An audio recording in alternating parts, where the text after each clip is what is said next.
says I'm a special little guy. I am a princess. And I am a prince. Mom says I'm an angel sent down from the sky. My daddy says I'm a special little soldier. No one is as strong, so strong as me. It's true, he indulges my tendency to bulge, But I'm his little soldier. Ha! 2, 4, 3. My mommy says I'm a miracle. One look at my face and it's plain to see. Ever since the day told the umbilical cord, it's been clear there's no fear for a miracle like me.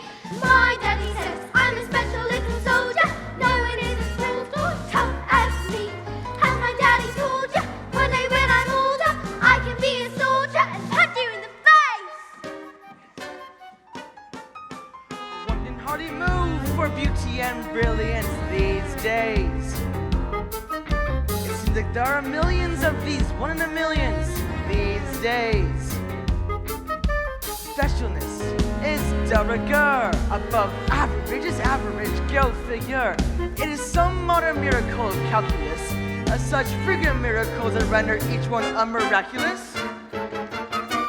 My mommy says I'm a miracle. One look at my face and it's plain to see. Ever since the day told the umbilical cord, it's been clear there's no fear for a miracle like me. My mummy says I'm a precious Berolina. She has never seen a prettier Berolina. She says if I'm keen, I have to cut down on the cream. But I'm a Berolina, so give me more cake.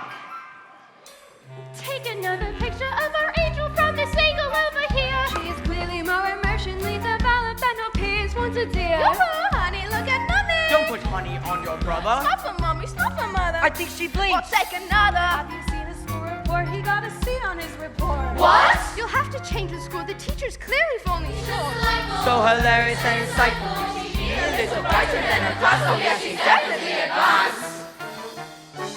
Take another bite of a rich. I'm a miracle. This one look at my face and it's plain to see. Ever since the day told the umbilical cord, it's been clear there's no fear for a miracle like me. Take another. Mommy says I'm a miracle. And it's tiny and a miracle.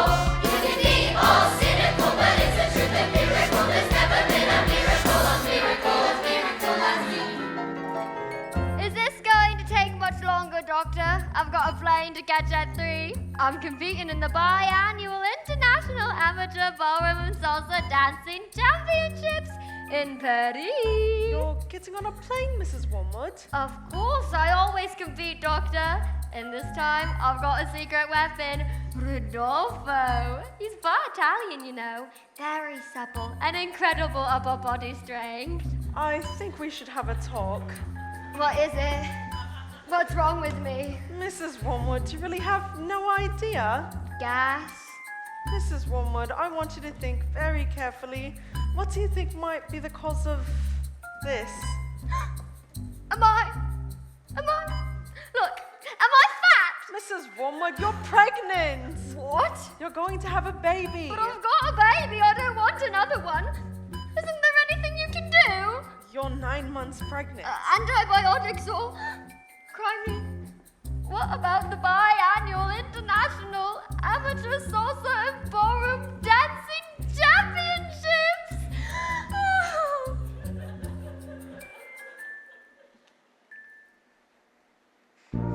A baby, Mrs. Wormwood, the most precious gift this life could bestow upon us has been handed to you.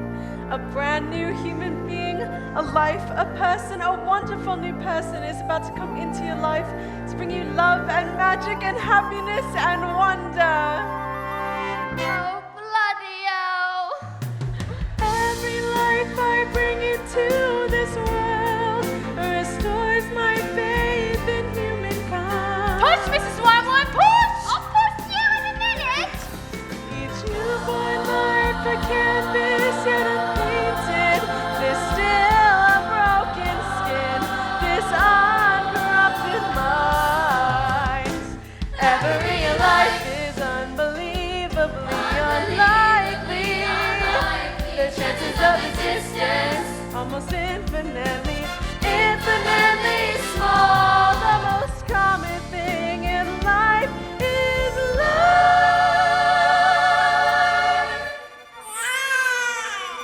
And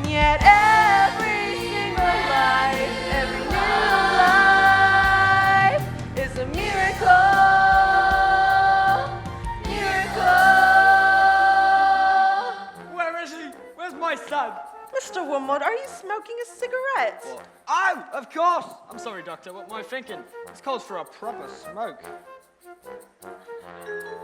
Oh my word, here's an ugly little thing. This is one of the most beautiful children I've ever seen. Oh my lord! Where's his thingy? His what? His thingy, his whatchamacallit, his doodah. What have you done with his thingy? This child does not have a thingy. What? A boy with no thingy. Look what you've done, this boy's got no thingy. This child is a girl, a beautiful, beautiful little girl. Is there still time for the biannual interchampion? Competition's finished, you missed it. Now I don't suppose we could exchange it for a boy, could we? This is the worst day of my life. Oh, my undercarriage doesn't feel quite normal. My skin looks just revolting in a foul fluorescent light, and this gown is nothing like the semi-formal, semi-Spanish gown I should be wearing in the semi-finals tonight. I should be dancing, Tarantella, Italiano, not dressed in hospital cotton, with an ouching front bottom, and this horrible, smelling little, horrible animal I have ever seen. I can't find his Franken beans. Unbelievably unlikely. The chances of existence almost infinitely small. The most common thing in life is love.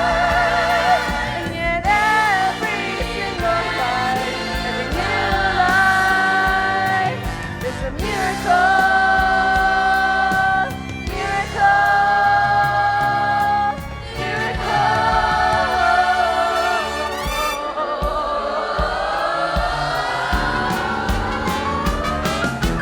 My mommy says I'm a miracle. Well, look at my face and it's plain to see. Ever since the day Doc chopped the umbilical cord, it's been clear there's no fear for a miracle like me. My mommy says I'm a miracle. So satisfying and as shiny as a mirror show. Me, oh, cynical, a miracle, miracle. There's no such thing as miracle. There's miraculous. My mummy says I'm a lousy little worm. My daddy says I'm a ball. My mummy says I'm a jumped up little germ, that kids like me should be against the law. My daddy says I should learn to shut my pie horn. No one likes a smart mouth girl like me. Mum says I'm a good case for population control. Dad says I should watch more TV. Sure, sir. Are they good runners? Oh, let me put it this way. You wouldn't beat them in a race. Yes, sir. They are good runners, sir. So, how much are we talking? Harry! Hang on. Look at this. She's reading a book. It's not normal for a 5-year-old. I think she might be an idiot. Listen to this. It was the best of times. It was the worst of times. It was the age of wisdom. Stop scaring your mother with that book, boy. I'm a girl. She keeps trying to tell me stories, Harry. Stories? Who wants stories? It's not normal for a girl to be all thinking. I'm gonna call you straight back. I am trying to pull off the biggest business deal of my life, and I have to listen to this. It's your fault. You spend us into trouble, and you expect me to get us out with my flaming escapologist. An escapologist, he says. What about me then? I've got a whole house to look after. Dinners don't microwave themselves, you know. But if you're an escapologist, I was to be an acrobat to balance that lot. The world's greatest acrobat. Well, I'm off to bleach my roots. But I shan't be talking to you for the rest of the evening, you horrid little man. I'm gonna make us rich. Rich? How rich? Very, very rich. Russian businessmen, very, very stupid. your genius husband is going to sell them 155 old bangers as brand new luxury cars. That's not fair. The cars will break down. What about the rations? Fair! Listen to the boy. I'm a girl. That doesn't get you anywhere in life, you thick-headed twit brain. Thank heavens Michael inherited his old man's brains, eh? Michael. Well, I shall take your money when you earn it, and I shall spend it.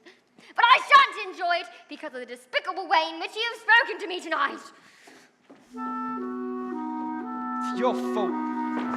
These stupid books, these stupid reading. But I didn't do anything. That's not right. Right, yeah, I'll tell you what's right. You're off to school in a few days' time and you won't be getting right there. Now see, I know your headmistress, Agatha Trunchbull.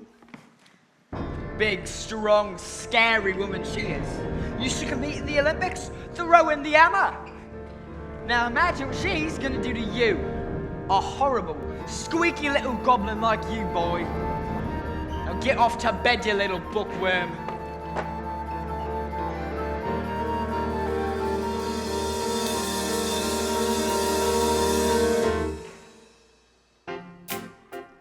Jack and Jill went up the hill to fetch a pail of water.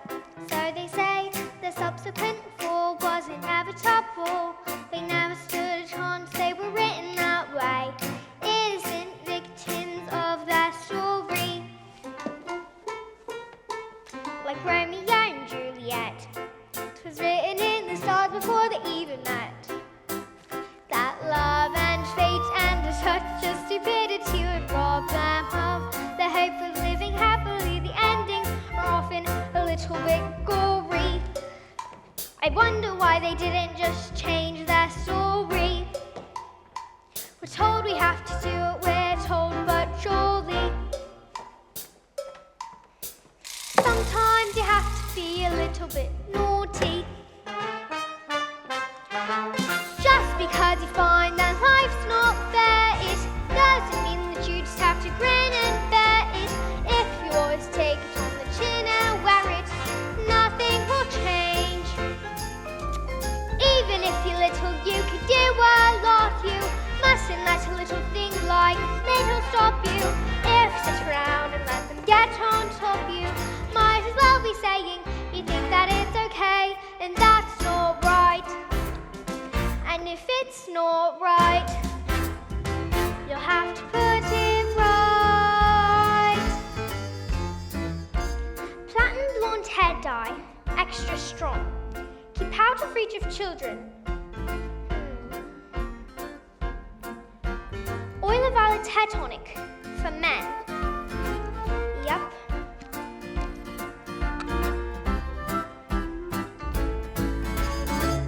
The slip of a bolt, there's a tiny revolt.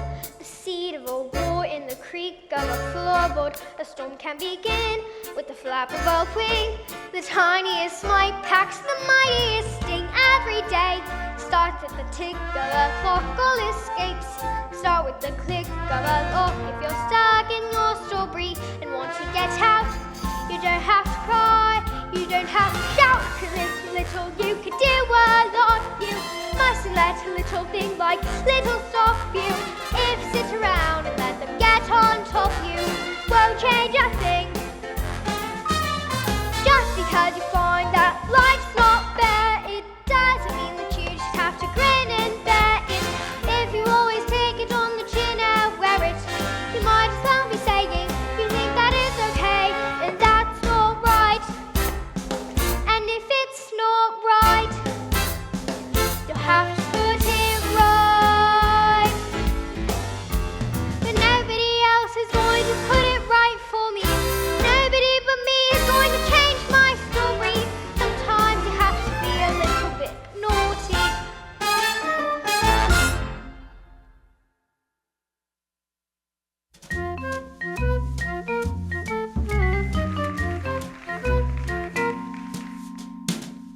In business, son, a man's air is his greatest asset. Good air means a good brain. Now, the secret to my success in business. Secrets. Yeah, secrets. Now, the secret to my success in business is this. Oil of violets, hair tonic for men. Ooh, ah. Stand back, son. Your old man is going to work. Oh, yeah. That's the stuff right there. That's the bananas. Oh. Ah. Let me tell you something, son. A man in business simply cannot fail to get noticed when he looks like this. Secrets. Your hair, it's green. Good Lord, woman, have you started already? It's not even 8:30. Oh, my hair is green. Well, what on earth would you do that for? Why would you want green hair? I don't want green hair. I didn't do anything. Maybe some of Mummy's peroxide by mistake. That's exactly what you've done. You stupid man. My hair. My beautiful, beautiful hair. I got my deal today with the Russians. Oh, what am I gonna do? I know what you can do. What is it? What can I do? You can pretend you're an elf. Yes, I can pretend I'm... What are you talking about, you fool? The boy's a loony. Mum, would you like to hear a story? Don't be disgusting. Go back to that library of yours or something. The sooner you're locked in that school, the better.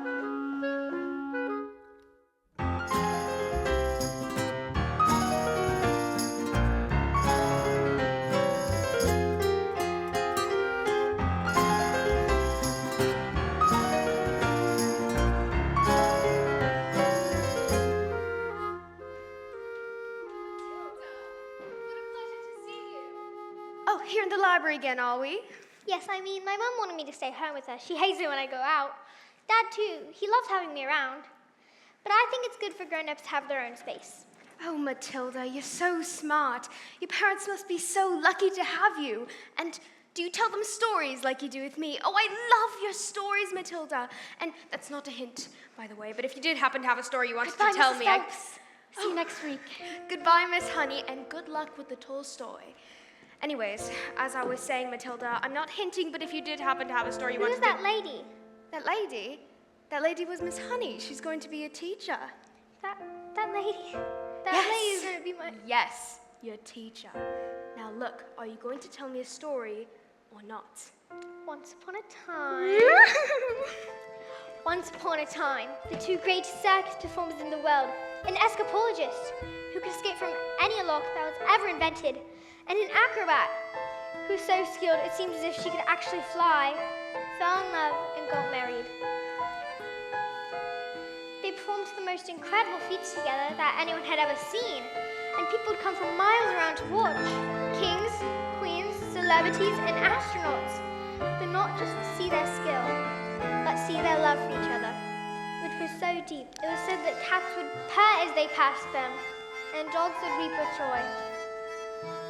They moved into a beautiful house at the edge of town, and in the evenings they would walk and take the air. And each night, the children of the town would wait in anticipation, hoping for a glimpse of that shiny white scarf that the acrobat always wore. Then they knew they had only to cry, "Tricks! Tricks!" and the two great performers would instantly oblige with the most spectacular show, just for them. But although they loved each other, although they were famous and everyone loved them, they were sad.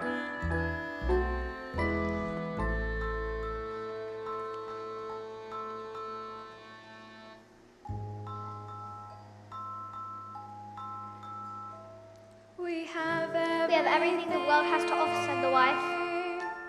We have everything. We don't have the one thing in the world we want most. But the one thing. We do not have a child. Patience, my love. Patience, my love, the husband replied. Time is on our side. Even time loves us. Oh, Matilda. But time is the one thing that no one is master of. And as time passed, they grew quite old, and still they had no child. At night, they would listen to the silence of their big empty house and imagine how beautiful it sounds of a child playing. Oh, Matilda. This is very Can sad. we stop? Don't you dare. Their sadness overwhelmed them and drew them into even more dangerous feats, as the work became the only place they could escape the inescapable tragedy of their lives. And then so it was, they decided to perform the most dangerous feat ever known to man, It is called. said the husband, announcing the event to the world press who gathered to listen with bated breath.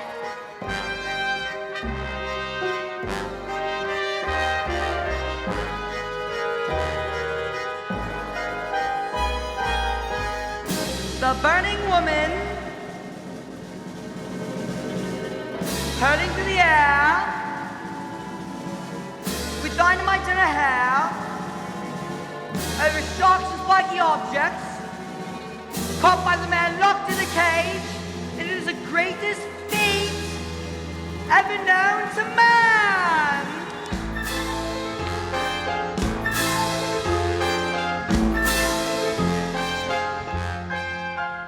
It is our destiny.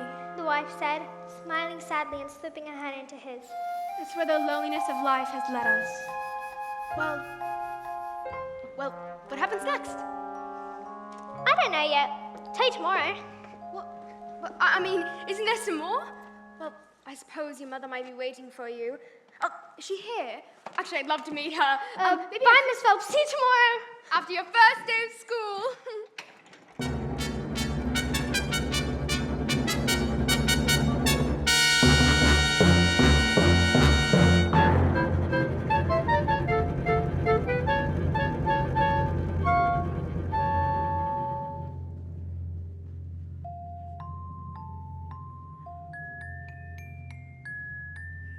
My mommy says I'm a miracle.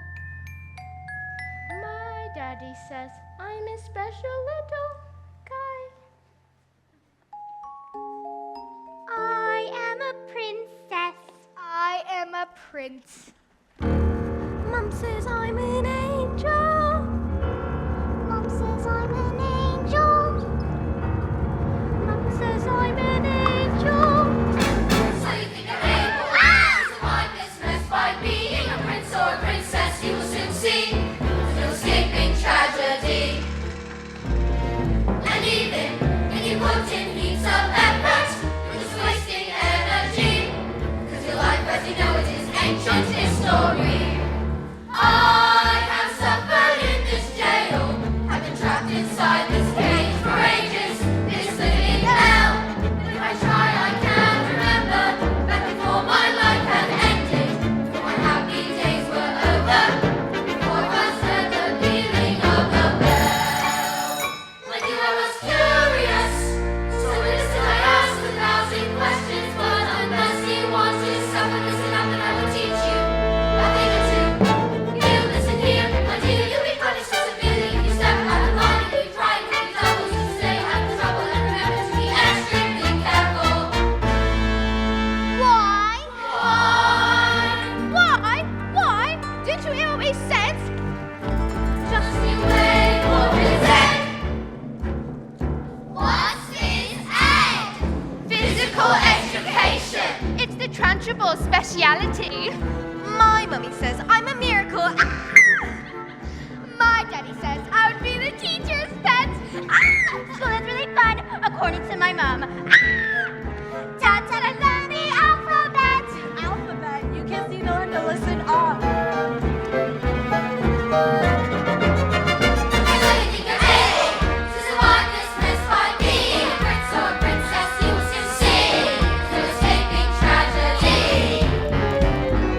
And even if you put in heaps of effort, you're just wasting energy. 'Cause your life as you know it is ancient history. I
Good morning, children. My name is Miss Honey, and today is a very special day, your first day of school. Now, do any of you know any of your 2 times tables? Wonderful. Matilda, isn't it? Please stand and do as much as you can. 1 times 2 is 2, 2 times 2 is 4, 3 times 2 is 6, 4 times 2 is 8, 10 times 2 is 10, 6 times 2 is 12. Well, my word, that's very... 12 times 2 is 24, 13 times 2 is 26, 14 times 2 is 28, 15 times 2 is... Stop. My word, how far can you go? I don't know, quite a long way, I think. Do you think you can tell me what 2 times 28 is? 56. Yes, wow. Now, how about this? Now, this is much, much harder, so don't worry if you don't get it. 2 times 487. Now, if you took your time... 974. 12 sevens? 84. Settle down. Let's leave maths for the time being and look at reading.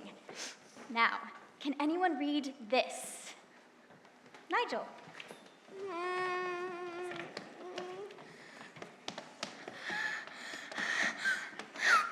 Better leave it there, Nigel. We don't want to burst a blood vessel on your first day.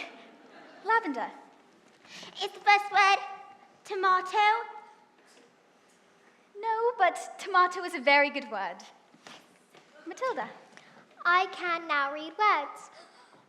So, Matilda, you can read words. Yes, well, I need to learn how to read words so that I can read sentences, because basically a sentence is just a big bunch of words. And if you can't read sentences, you've got no chance with books. And have you read a whole book yourself, Matilda? Yes, more than one. I love books. Last week I read quite a few. A few? In a week? My, that's good. What books did you read? Nicholas Nickleby, Oliver Twist, Jane Eyre, Tesla d'Urberville, The Lord of the Rings, Kim, The Invisible Man, Crime and Punishment, The Secret Garden, and The Cat in the Hat.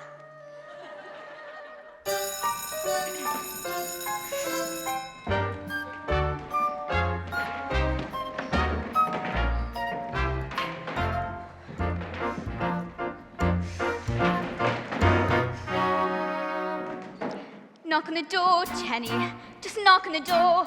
Don't be pathetic.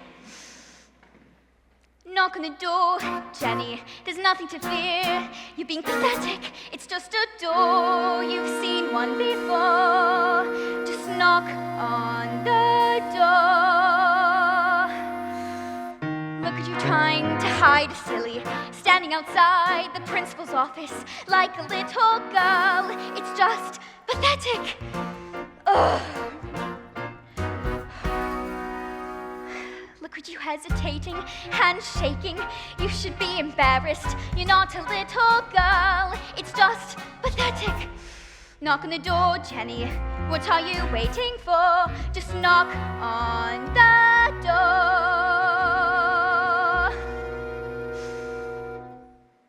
Perhaps I will wait. She's probably having a meeting or something and won't want to be interrupted. If anything, caution in the situation is sensible. One should avoid confrontation if possible. I'll come back later then. But this little girl, this miracle,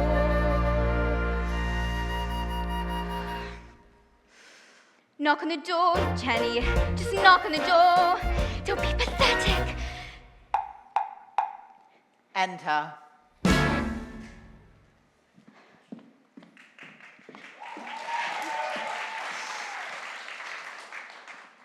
Well, don't just stand there like a wet tissue. What is it? Oh, yes, Miss Trunchbull, there's, well, in my class it is, there's a little girl called Matilda Wormwood. Ah, yes. Daughter of Mr. Harry Wormwood. Owns Wormwood Motors. Nice man. Told me to keep an eye out for the little girl, though. Says she's a real worm. Oh, no, headmistress, I don't believe Matilda's that kind of child at all. Miss Honey, what is our school's motto? Bombinatum est megitum. Bombinatum est megitum. Children are maggots. In fact, it was probably her who put that stink bomb underneath my desk this morning. I'll have her for that. Thank you for suggesting it. No, but I didn't.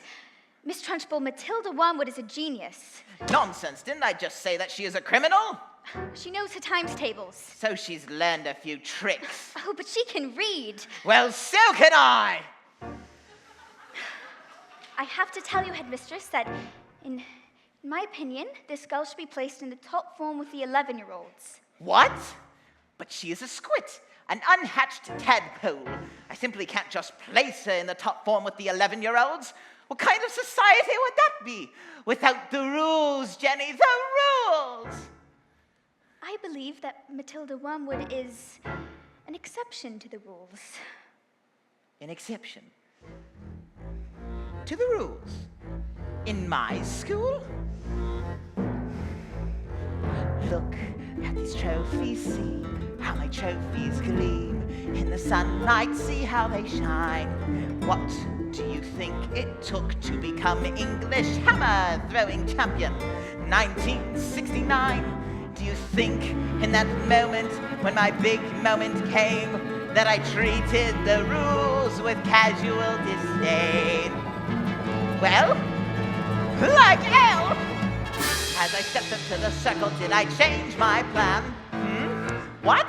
As I chopped up my palms, did I wave my hands? I did not. As I started my spin, did I look at the view? Did I drift off and dream for a minute or two? Do you think I faltered or amended my rotation? Do you think I altered my intended elevation? As the hammer took off, did I change my grunt? From a grunt I had practiced many a month. Not a jot, not a dot, did I stray from the plot. Not a detail of my throw was adjusted or forgotten. Not even when the hammer left my hands and sailed high up above the stands. Did I let myself go?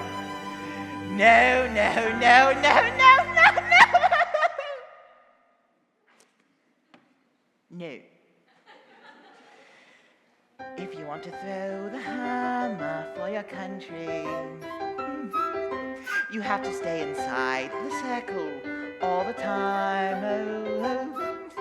And if you want to make the team, you don't need happiness or self-esteem. You have to force your little feet inside the line. Sing, children, 2, 3, 4. If you want to throw a hammer for your country, you have to stay inside the circle all the time. And if you want to teach success, you don't use sympathy or tenderness.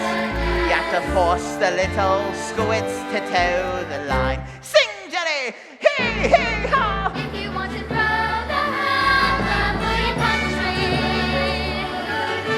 you have to stay inside the circle all the time.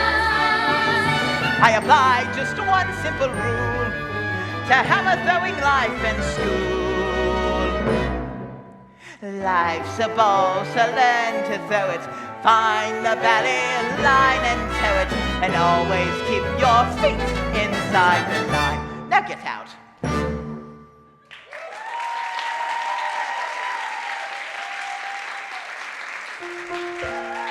I have to tell you, headmistress, that it is my intention to help this little girl, whether you like it or not.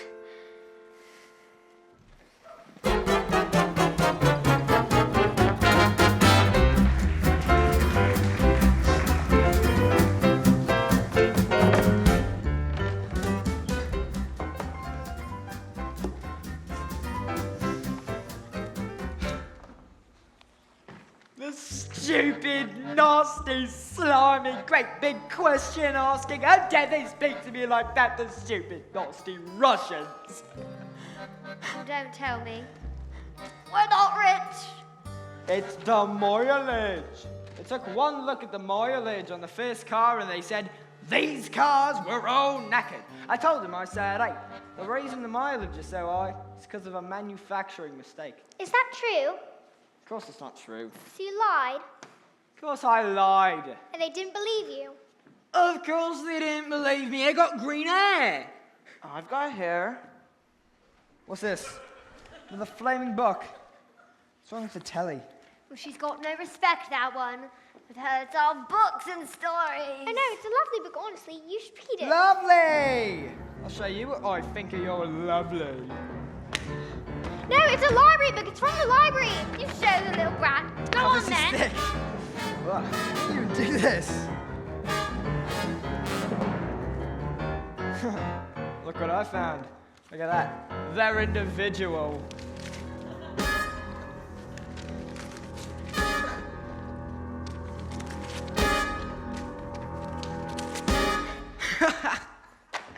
Now get out of here, you little stinkworm.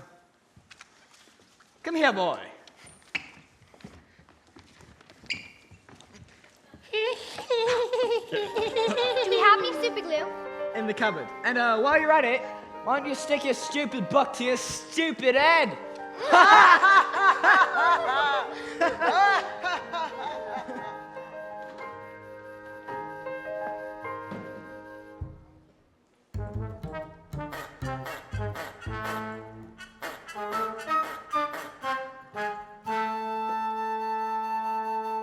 Just because you find that life's not fair, it doesn't mean that you just have to grin and bear it. If you always take it on the chin and wear it, nothing will change. Even if you're little, you could do a lot. You mustn't let a little thing like little stop you. If you sit around and let them get on top you, might as well be saying you think that it's okay, and that's not right. I got my eye on you, boy. I'm a girl.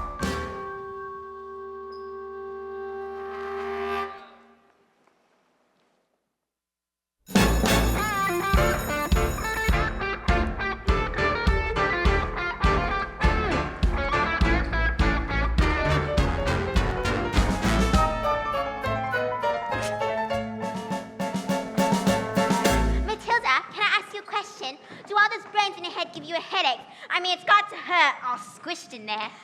No, it's fine. I think they just fit. Right, well, I better hang around just in case. If they start to squeeze out of your ears, you're going to need help. I'm Lavender, by the way, and I think it's probably for the best if we're best friends.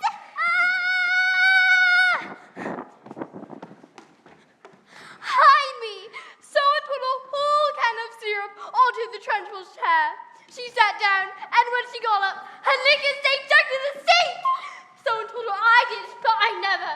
And now she's after me. That's not fair. That's not fair at all. You're done, kids. You're finished. Once Agatha Trunchbull finds out you're guilty, you're squished. Yesterday, she caught Julius Rotwinkle eating a gobstopper during science. She just picked him up, swung him around, and threw him out the window. Don't listen to them. That didn't happen. They're just trying to scare us. Oh, Matilda, they say she's going to put me in cocaine. What's Chokey? They say it's a cupboard in her office that she throws children into. And they say it's lined with nails, spikes, and bits of broken glass.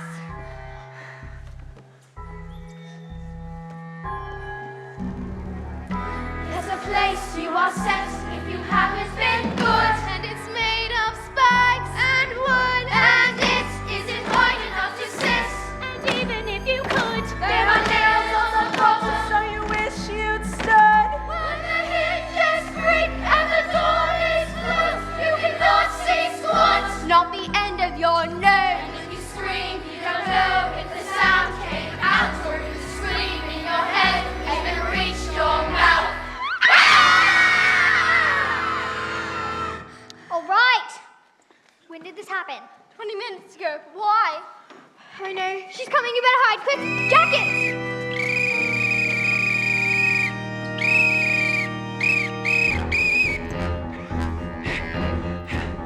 You! Where is the maggot known as Nigel? He's over there under those coats. Aha! Where he's been for the past hour, actually. What? An hour? Yes, you see, unfortunately, Nigel suffers from the rare chronic sleep disorder, narcolepsy.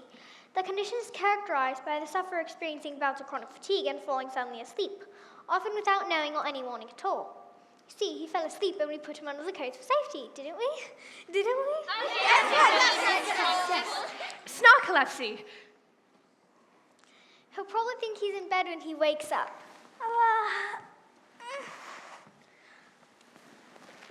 Is it time for school yet, Mum? Oh my, this isn't my room at all. Hello, Miss Trunchbull.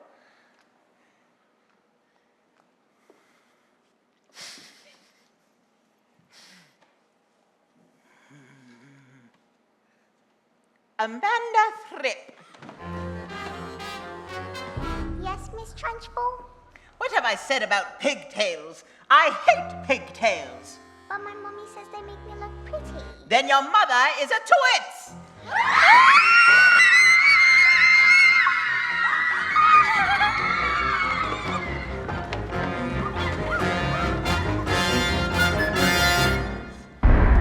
Look, she's coming into land.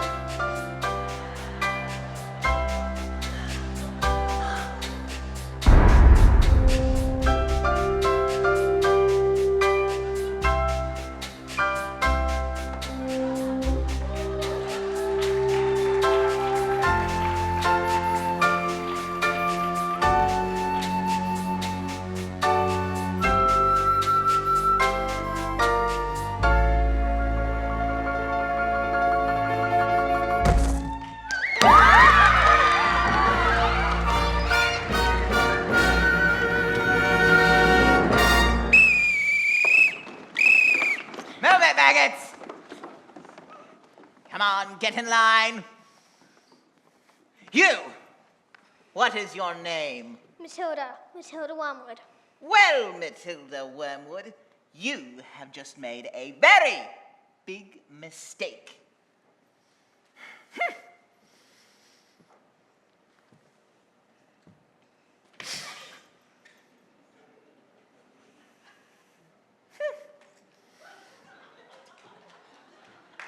Just so you all know, she's my best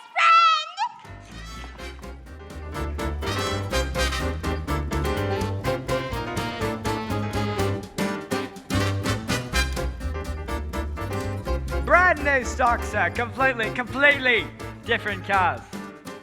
Green Air! Oh, yeah, it was, National Green Air Day. A celebration of all the wonderful green things in the world, like lettuce and snot. Tomorrow at 1! Yeah, see you then. Okay, bye-bye now. Okay, bye-bye. Do to leave what? Now that is how you do it.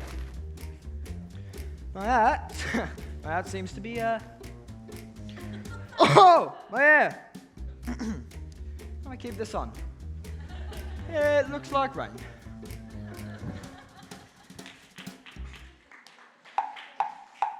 Who is it? Oh, it's Miss Honey, Matilda's teacher. Well, I'm a bit busy right now. This will only take a moment. Well, come in if you must. Oh, this is Rodolfo. Oh, it's nothing like that. He's my dance partner. We're rehearsing.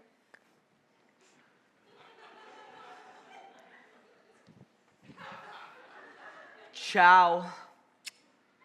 Oh, Parli Italiano. Ciao, Rodolfo. Piacere, come stai? What? Who is this, babe? You know interruptions due to my energy flow. What do you want, Miss Chutney? Oh, it's Miss Honey. Well, as you know, Matilda, she's in the bottom class. And, well, children in the bottom class aren't really expected to read. Well, then stop her reading. Lord knows we've tried. I'm in the zone, doll. I can feel it in my hips. Don't waste this. Look, I'm not in favour of girls getting on clever pants, Miss Hussey. Girls should think about makeup and hair dye. Looks are more important than books. I mean, look at you, and then look at me. You chose books. I chose looks. Babes, I'm on fire here. Please. But Matilda can calculate complicated figures in her head in an instant. Calculate this. Fantastico! But no, her mind is incredible. In a few years, with a little help from us, she can go on to... A mind? You really don't know anything, do you? somewhere along the way, my dear, you've made an awful error. You oughtn't blame yourself now. Come along. You seem to think that people like people are clever. It's very quaint. It's very sweet, but wrong. People don't like smarty pants what go around claiming that they know stuff we don't know. Now here's a tip. What you know matters less than the volume with which what you don't know is expressed. Content has never been less important. So you have got to be loud. Girl, you gotta learn to stand up and stick out from the crowd. A little less flat, a lot more heel. A little less fact, a lot more feel. A little less brains, a lot more hair. A little less head, a lot more derriere.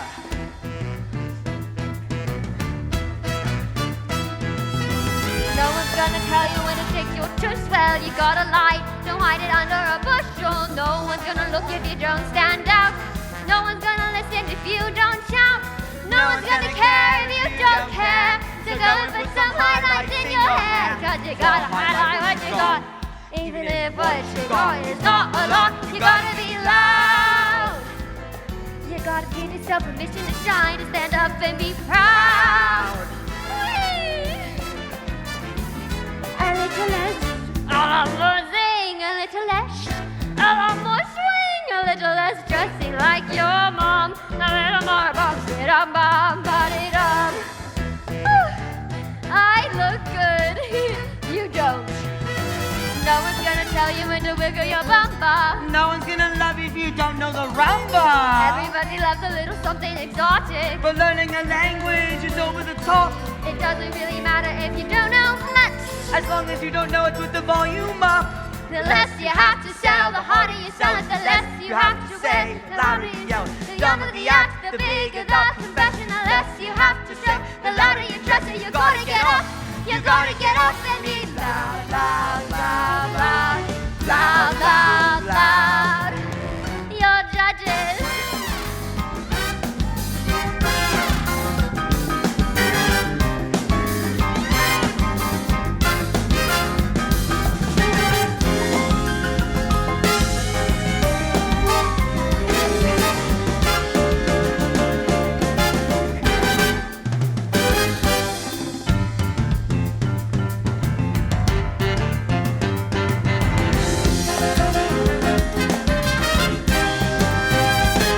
Gotta be loud.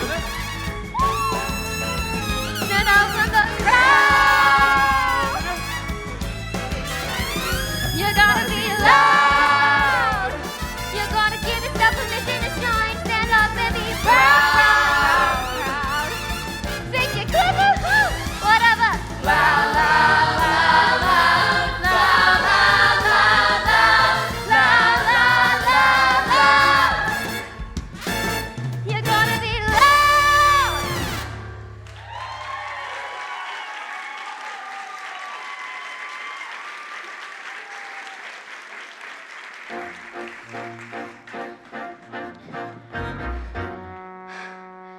Stop being pathetic, Jenny. Just get on your feet, Jenny. You're going to march in there and give them a piece of your mind. Leave it alone, Jenny. The more that you try, the more you'll just look like a fool. This is not your problem. You've not got the spine. You are a teacher, just go back to school. But this little girl, this miracle, she seems not to know that she's special at all. And what sort of teacher would I be if I let this little girl fall?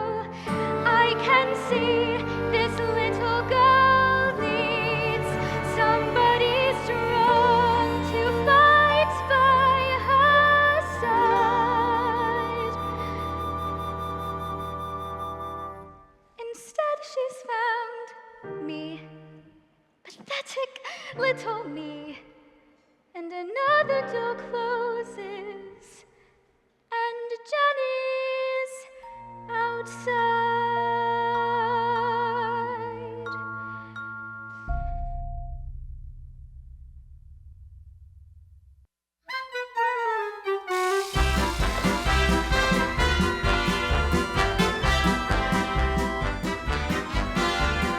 And so the great day arrived. It was like the entire world had gathered to see the burning woman hurling through the air with dynamite in her hair over sharks and spiky objects caught by the man locked in a cage. Everything was arranged by the acrobat sister, a frightening woman who used to be an Olympic-class hammer thrower and who loved nothing better than to scare the children of the town. People whispered that in her dark and brooding heart, she resented her sister, both her success and her love. But then suddenly, out came the escapologist, dressed as usual in his tights and spangly costume, but there was no sign of the acrobat, and no clues to all of her shiny white scarf. And instead of a musical fanfare, there was silence as he solemnly strode into the ring. Ladies and gentlemen, boys and girls, the burning woman hurling through the air with dynamite in her hair over sharks and spiky objects caught by the man locked in the cage has been cancelled. No! Yes, the audience gasped so loud that a passing airplane caught all on the instrumentation and reported it as an atmospheric phenomenon. Cancelled because my wife is pregnant. Oh, Matilda! The audience gasped so loud that you could have heard a fly burp. And then suddenly, the audience jumped to its feet and roared in appreciation. The applause went on for nearly an hour, and the great feat was instantly forgotten. Forgotten by everyone, except, that is, the acrobat sister. When all had quieted down, she stepped forward and produced a contract. A contract? You signed a contract to perform this feat, and perform this feat you shall. I have paid for the posters, the publicity, the catering, the toilet facilities. If I give the crowd their money back now, where's my profit? The burning woman hurling through the air with dynamite in her hair over sharks and spiky objects will be performed. Or off to jail you both shall go. No! Well,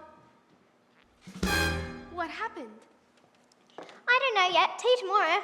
Tomorrow? I don't think my nerves will make it until tomorrow. Miss Phelps, are you crying? Maybe I shouldn't tell you anymore. Oh no, Matilda, we have to find out how it ends. It's just, I'm not crying because it's sad. It's just they want that child so very much, and it must be wonderful for a child to be so wanted. Yes, wonderful. See you tomorrow, Miss Phelps.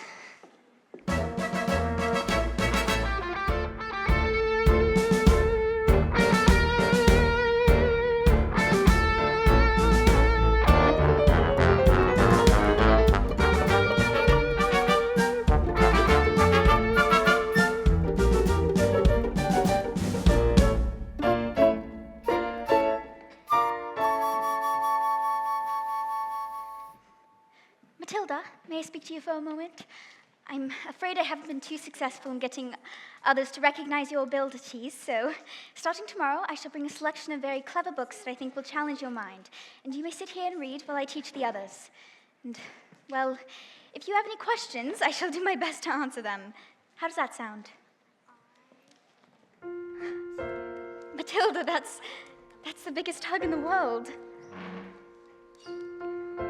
You're going to hug all the air out of me.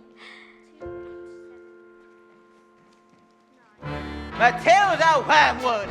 Matilda Wormwood! Where is Matilda? Yes, Miss Trunchbull? So you admit it, do you? Admit what, Miss Trunchbull? This clot, this foul carbuncle is none other than a disgusting criminal, a fiend, a denizens of the underworld, a member of the mafia. Move! This morning you sneaked like a serpent into the kitchen and stole a piece of my prized chocolate cake from my tea tray. No, I did not. Miss Trunchbull, Matilda's been here all morning. Oh, standing up for the little spitball, are we?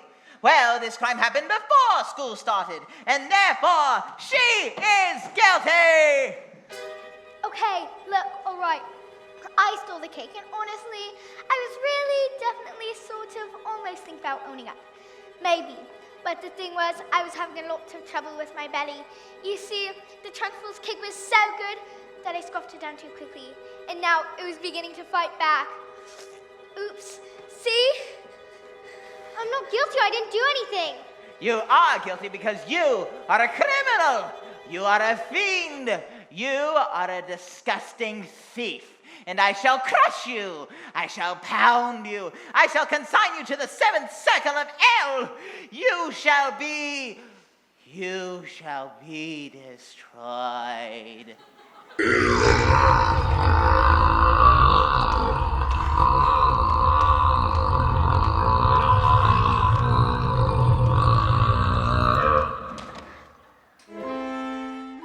It was the biggest buff I've ever done. It was the biggest buff I've ever heard. It was like the whole world went silent for that one butt to exist. And then my great big beautiful chocolatey butt, which now seemed to have a mind of its own, drifted across the classroom, past Lavender, past Alice, past Matilda. And then my great big beautiful chocolatey butt, which now seemed to have a mind of its own, wafted full into the face of the Trunchbull!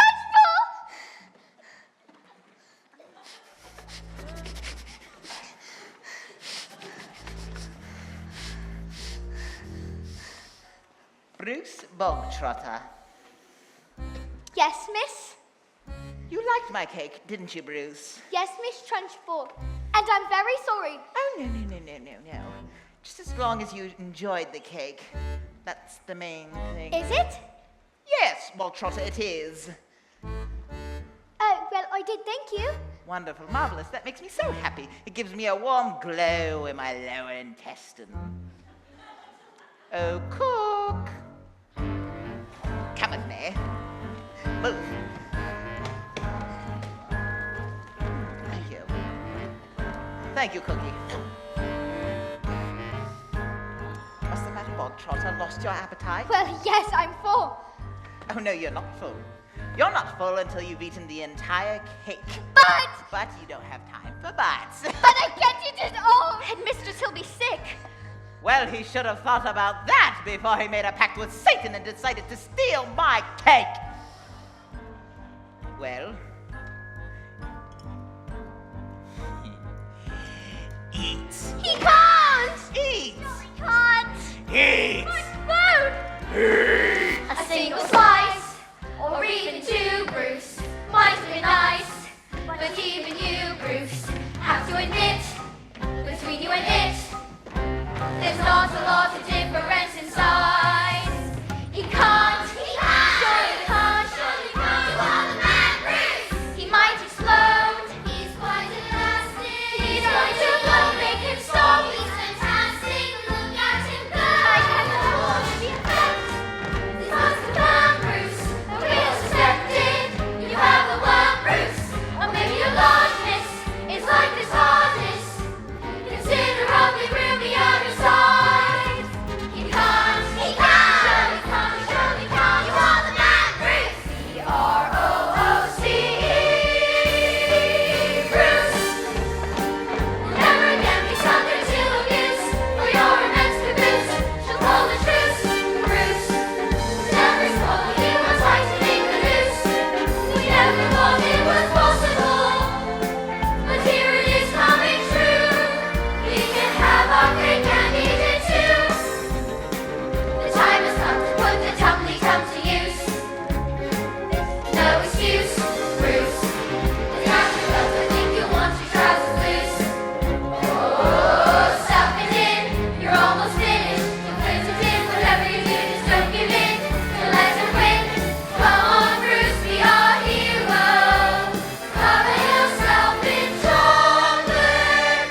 Sorry, Miss Trunchbull, I got carried away.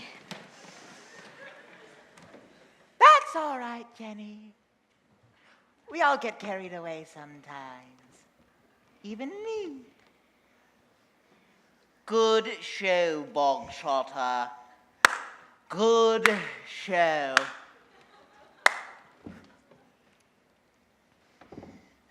Well, come along, Bogtrotter. What? Where?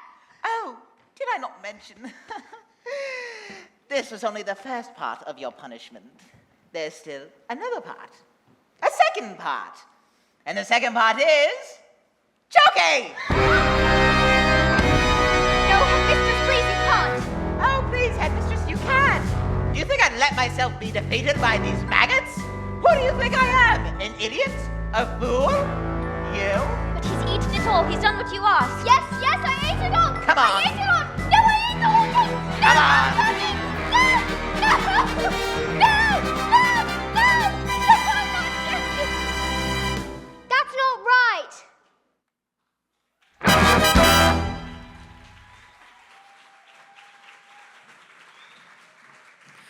There will now be a 20-minute intermission. Please enjoy refreshments out in the back patio. Send a candygram to your favorite cast member and pick up that 50/50 raffle ticket.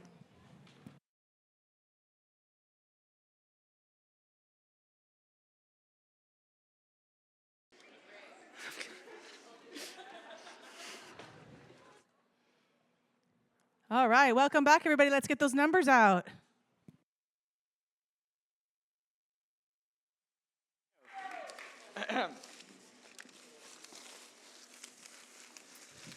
Hello.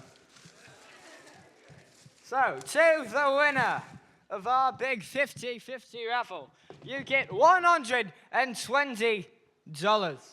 Wow. Yes, that's right, that's right. All right, Michael, why don't you reach into the big pail of tickets and pick a lucky winner.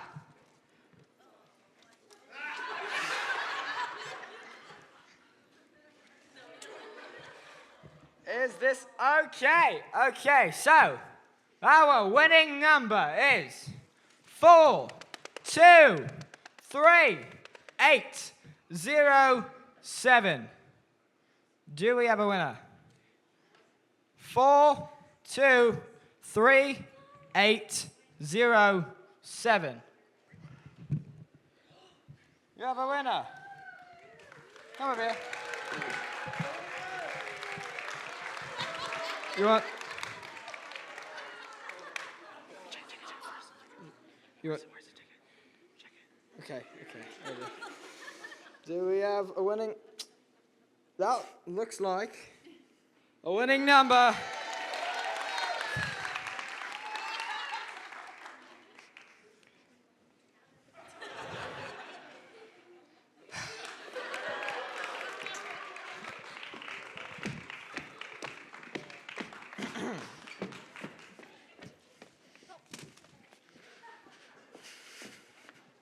Okay.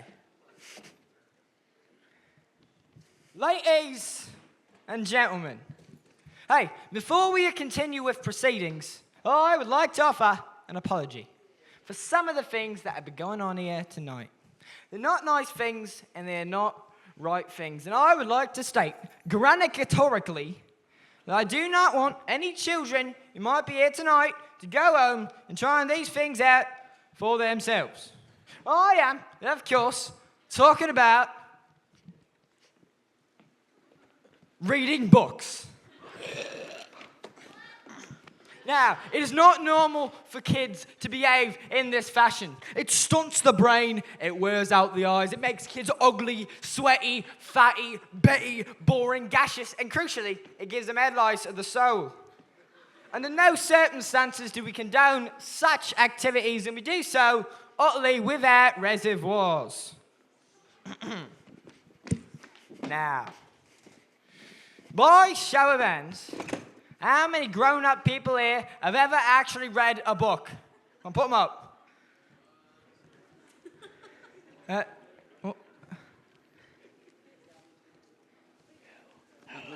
the sweater vest right there. Which one? Go down, Michael. Sweater vest right there. somewhat bald hair. Come up here. That's right, that's right. Yes, give a round of applause for our lucky participant. Yes, okay. Okay, so, sit down, sir. Now, what is your name? Grant. Grant. Hello, Grant. Hello.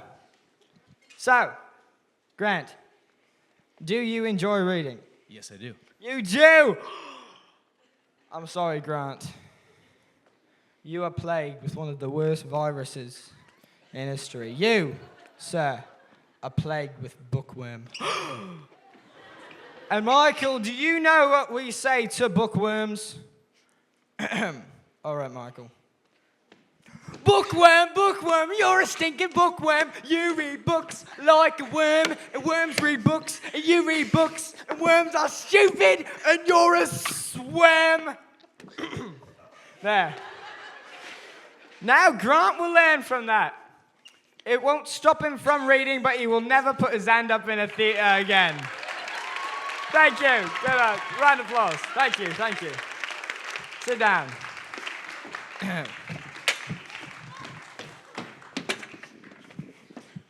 Ladies and gentlemen, I present to you the pinnacle of our achievements as a species. The very reason we bothered evolving out of unicorns in the first place. The telly. Yes, yes. Yes, yes. It's a beautiful thing. Somewhere on a show, I heard that a picture tells 1,000 words. So telly, if you bothered to take a look, is the equivalent of like lots of books. All I know, I learned from telly. This big beautiful box of facts. If you know a thing already, baby, you can switch the channel over just like that. Endless joy and endless laughter, folks singing happily ever after. All you need to make you wise is 23 minutes plus advertisements. Why would we waste our energy turning the pages 1, 2, 3 when we can sit comfortably on a lovely bumperlies watching people singing and talking and doing stuff? All I know, I learned from telly. The bigger the telly, smarter the man. You can tell from my big telly just what a clever fella I am. Take it away, son. Watch this. Ready? Wait for it. That's right. Oh, yeah. The next slash right there.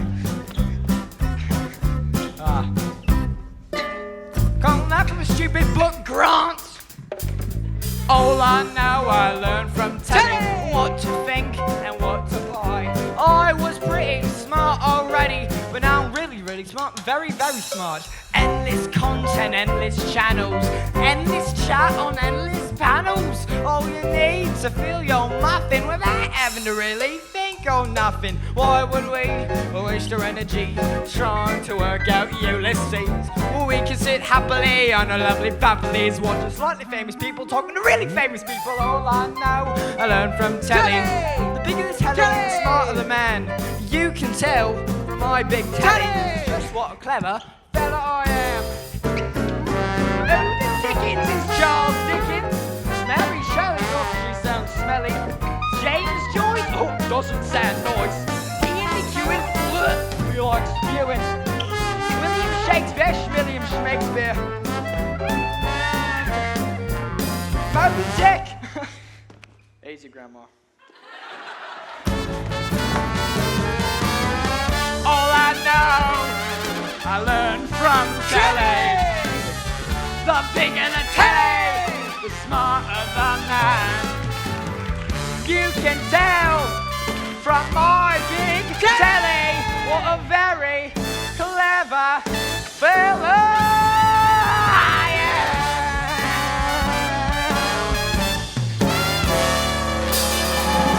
Oh, that's Michael. Yes, thank you, everybody. I will be back later in this show. Thank you one more time. Bye-bye.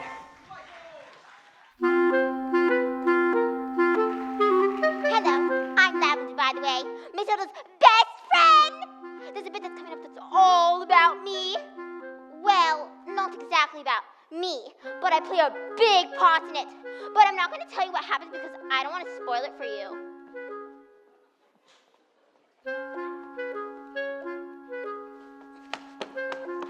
All right, look.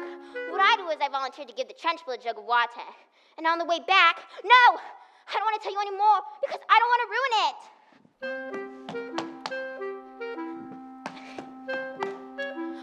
Well, on the way back, I find a newt. And it was a really ugly lizard that lives in the water. I pick it up and, no! I'm not staying anymore! I'm gonna put the newt in the trench full jug. It's going to be brilliant!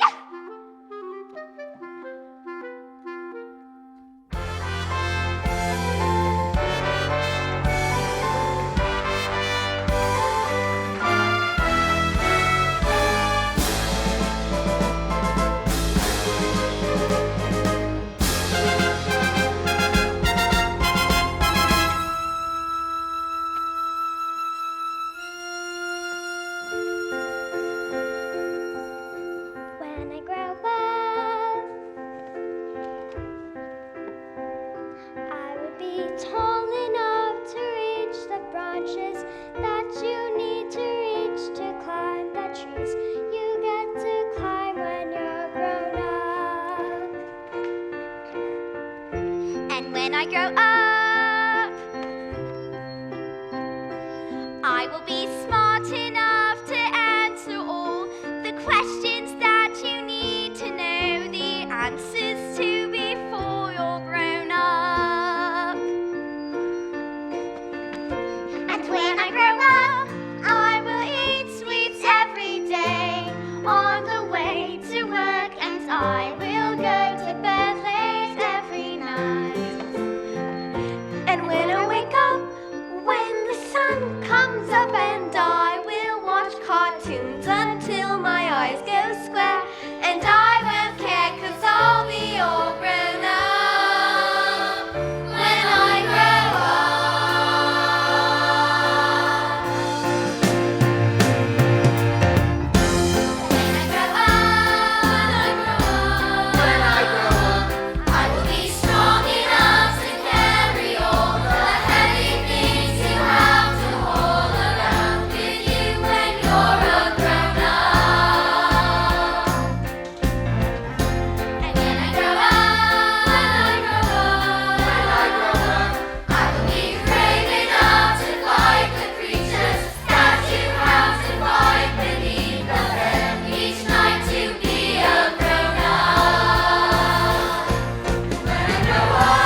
school. Oh, yes, bits of it anyway. Miss Phelps, where's the revenge section? Revenge section? Well, we don't have a revenge section. Why? Is a child at school behaving like a bully? Oh, no, not a child exactly. Matilda, are you sure something's not... Do you want to hear the next part of my story? Story? Did you say story? Did you say Matilda? Of course!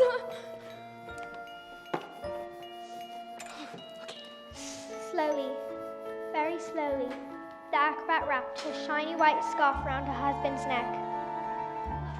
She said, kissing him with the gentlest of kisses. Smile, we've done this 1,000 times. And then suddenly, she hugged him with the biggest hug in the world. So hard that he thought she would hug all the air out of him. And so, they prepared themselves for the most dangerous feat that had ever been performed. The trick started, well, the moment the specially designed dress was set alight, the acrobat swung into the air.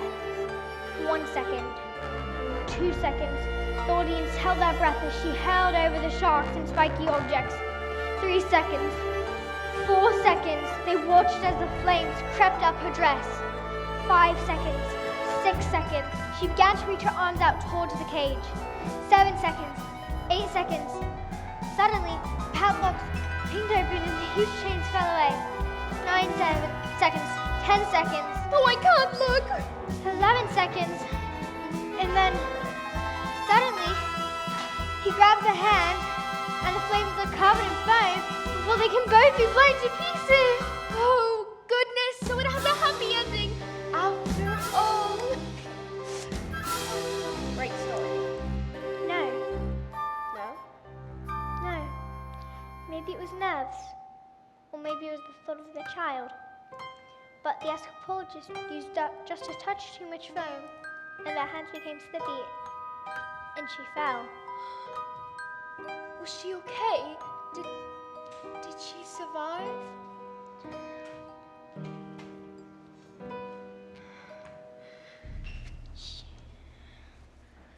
She broke every bone in her body, except for the ones at the ends of her little fingers. She did manage to live long enough to have their child, but the effort was too great. Love our little girl, she said. Love her with all your heart. She's all we ever wanted.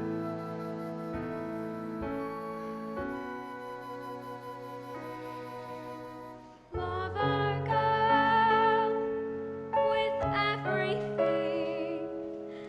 She is everything. And then she died. And then things got worse. Worse? Oh no, Matilda, they can't get worse!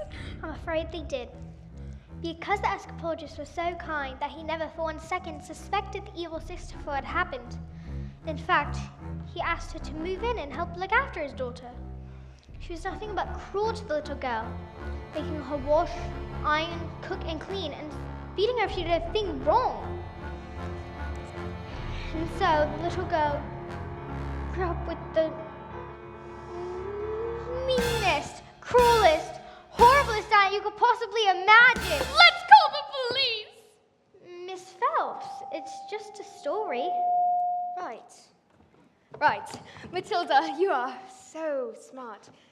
You know, I bet your parents think they've won the lottery having a child like you. Yes, they're always saying that. In fact, they're always saying, Matilda, we're so proud of you. You like winning the lottery. Yeah, I'd better go.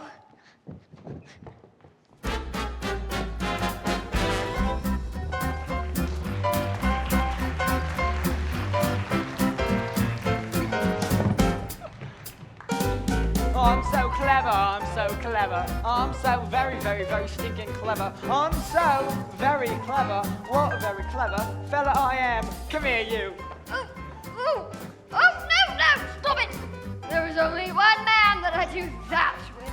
Gather around, everyone. Want my family to share in my triumph. Not you, boy. I'm a girl.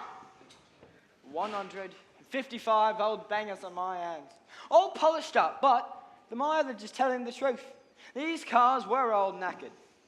Now, how could I make the mileage go back? Couldn't very well drive each one backward, could I? Backwards.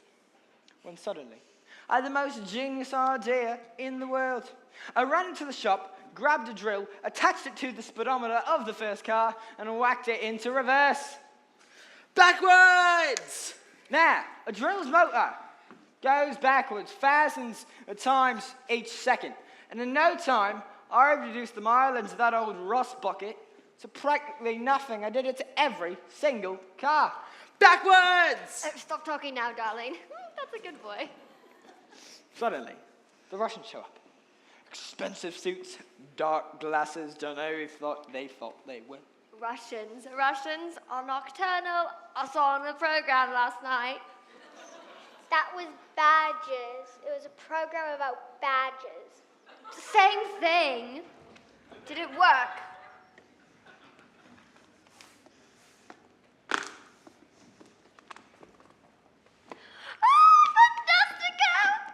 Now I can afford Rodolfo all day long. But that's not fair. They've trusted you and you've cheated them.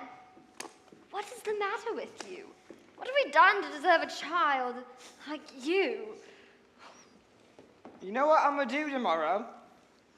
I'm going to go into that old library of yours and I'll tell that old bag that you're never to be let in again. What? No, please don't. And if she does, I'll have her fired. You'll never read another stinking book as long as you live. I will put an end to your stories, young man. I'll get in there and stay in there, you nasty little creep. That night, the escort's daughter cried herself to sleep in her room. She never said a single word about her evil aunt's bullying because she did not want to cause a fuss. This only encouraged the woman to greater cruelties. Until one day, she exploded. You filthy, nasty little creep.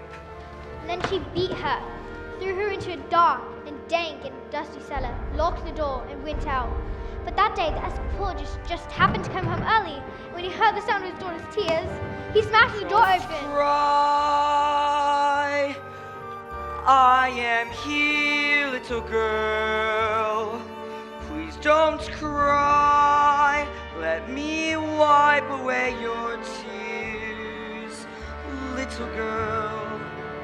Forgive me. I didn't mean to desert you. Don't cry, little girl. Nothing can hurt you. You have nothing to fear. I'm here.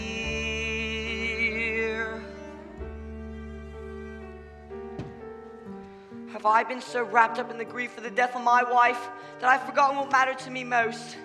I love you, my daughter, and I shall spend the rest of my life making it up to you. We shall be together forever.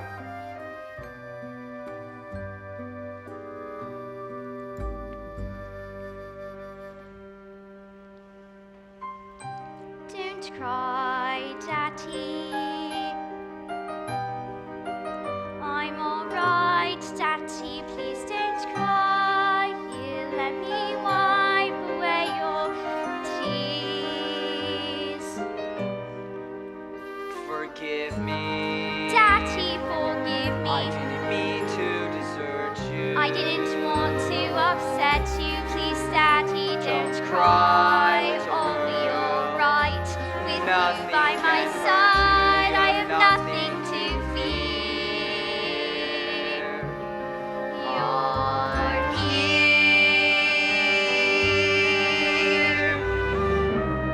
But that night, when the little girl fell asleep, the escapologist's thoughts turned to the acrobat sister, and an almighty rage grew inside of his great heart. This demon, this villain, this monster, she has sold the memory of my wife. She betrayed the old trust of her own sister. She's about to disgrace to the own reality of my marriage. Bullying children is her game, is it? We'll see what happens when the wrath of a grown man stands beside her. But that was the last the little girl ever saw of her father, because he never came home, ever again. Matilda, I've got those books we spoke about, so you can just sit and read. And yes, again, if What are you doing with those books, woman? They're for Matilda. Oh, no, they're not. Not on my watch. Perfect. There is an age for reading and an age for being filthy toads. These are filthy toads. Isn't that right, Bogtrotter? Yes, Miss Trunchbull. Yes, Miss Trunchbull. Only Bogtrotter here is a good toad. Sit. It has become clear to me that you have no idea what you are doing. You think that fluffiness and kindness and books and stories are how you teach. Well, this is not teaching. In order to teach the child, you must first break the child.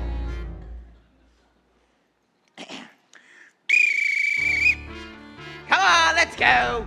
Move it, move it. Come on. Quiet, you maggots, come on. No one was speaking, Miss Trunchbull. Miss Honey, when I say quiet, you maggots, you are entirely included in that statement. And where is my jug of water? Oh, me. I'll get it, Miss Trunchbull. Stupid child. And you! Flabby, disgusting, revolting, and I say revolting. I think it's about time we toughened you up with a little phys ed. Come on. This school of late has started reeking. Quiet, maggot, when I'm speaking! Reeking with the most disturbing scent. Only the finest nostrils smell it, but I know it oh too well. It is the odor of rebellion. It's the bouquet of dissent. And you can bet your britches this headmistress finds this foul odoriferousness wholly olfactorily insulting. And so to stop the stench's spread, I find a session of phys ed sorts the melee rank from the revolting.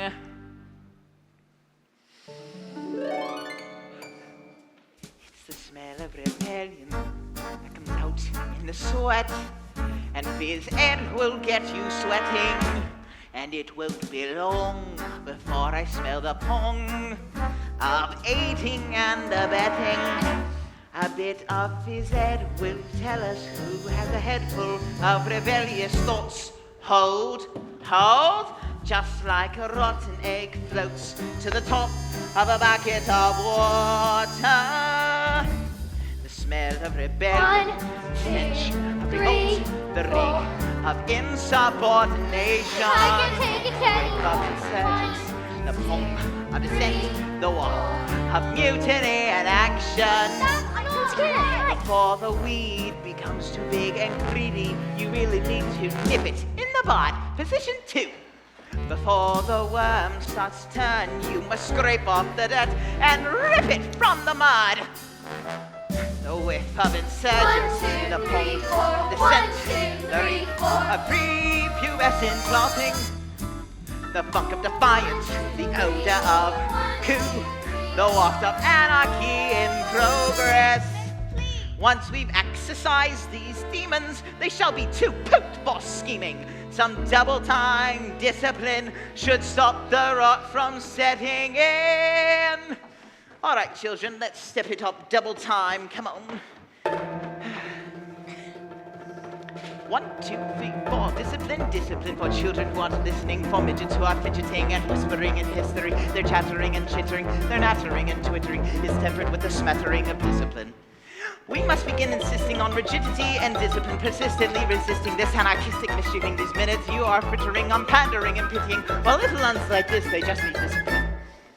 The simpering and whimpering, the spittling and dribbling, the miss, I need a tissue, it's an issue we can fix. There is no mystery, the mastering, the art of classroom visiting is discipline, discipline. The smell of rebellion, the stench of revolt, the reek of prepubescent plotting, the whiff of resistance, the pong of dissent, the funk of moral fiber rotting.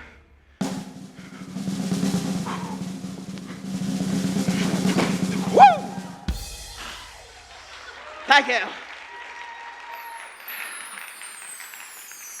Imagine a world with no children. Close your eyes and just dream. Imagine, come on, try it, the peace and the quiet, a babbling stream. Now imagine a woods with a cottage, and inside that cottage we find a dwarf called Zeke, a carnival freak who can fold paper hats with his mind.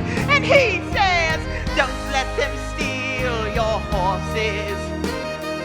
Don't let them take them away. When you find your way through, they'll be waiting for you, singing, nay, nay. She's mad. Aha! And there, just like I said, the stinking maggot rears its head. Even the squittiest, piteous mess can harbor the seeds of stinkingness. Have you ever seen anything more repellent? Have you ever smelled anything worse than that smell of rebellion? The stench of revolt, the reek of insubordination, the whiff of resistance, the pong of dissent. And I will not stop till you are squashed, till this rebellion is quashed, till glorious sweaty discipline has washed this sickening stench. Oh,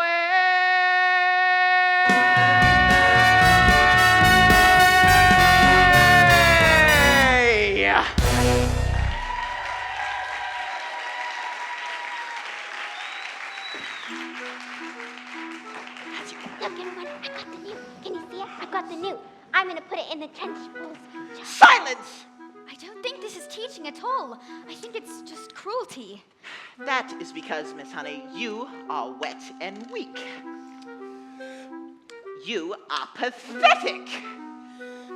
You are a sniveling little... Newt. There's a newt in my water! There's a newt in my water! Who did this? Who? Aha, you! No, not me. Yes, you! Stop! Why stop when we are just getting started? No, Miss Trunchbull, please, you'll pull her ear off. Miss Honey, I found through years of experimentation that children's ears do not come off. In fact, they simply stretch. And I can feel these stretching now. Ow! Leave her alone, you big fat bully! How dare you? You are not fit to be in this school. I ought to have you strapped to a trolley and wheeled out with the muzzle of your mouth. I shall have you thrown into prison, the deepest, darkest prison. I shall have you strapped to a table and I shall perform experiments on you. And these miserable children shall be exposed to the most demeaning, immoralizing punishments ever conceived.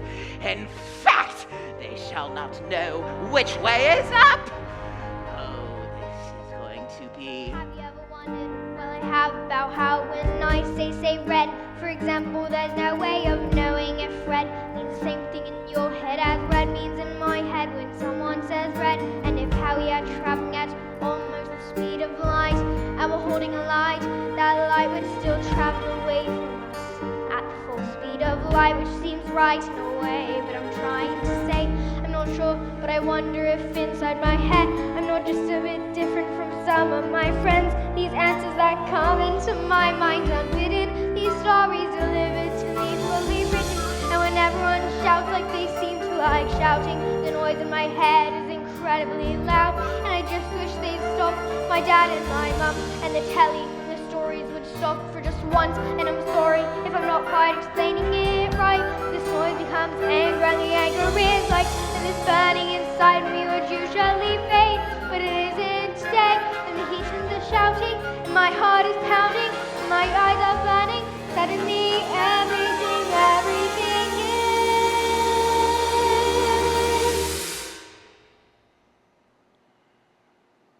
quiet.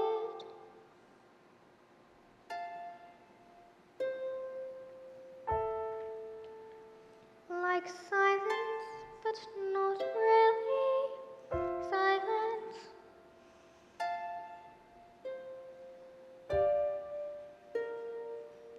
Just that still sort of quiet. Like the sound of a page being turned in a book, or a pause in a walk in the woods. Quiet,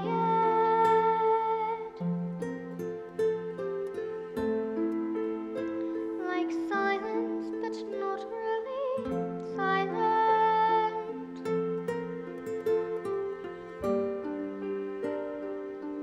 Just that nice kind of quiet, like the sound when you lie upside down in your bed.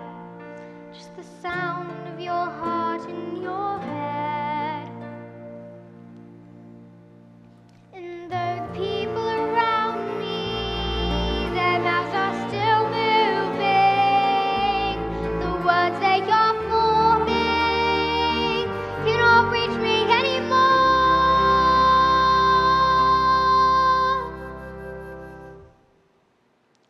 And it is quiet, and I am warm, like I've said,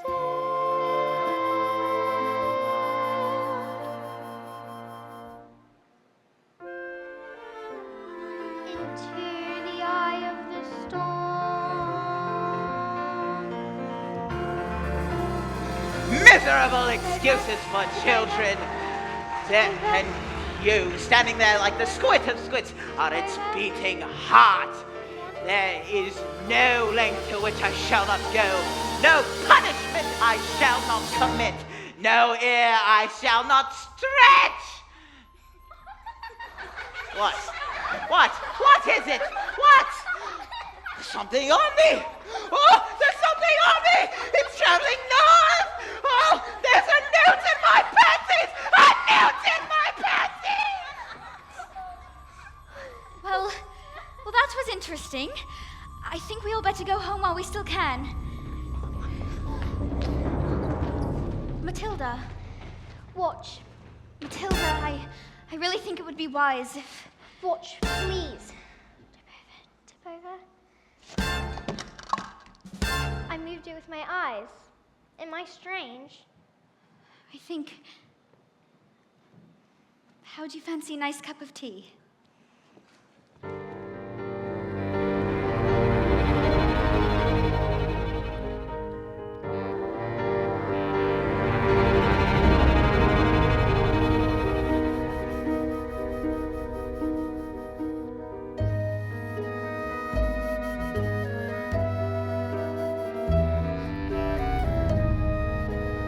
So what do you think this is? This thing with my eyes? Well, I'm not going to pretend like I know what it is, Matilda, but I don't believe it's something you should be frightened of. I think it's something to do with that incredible mind of yours.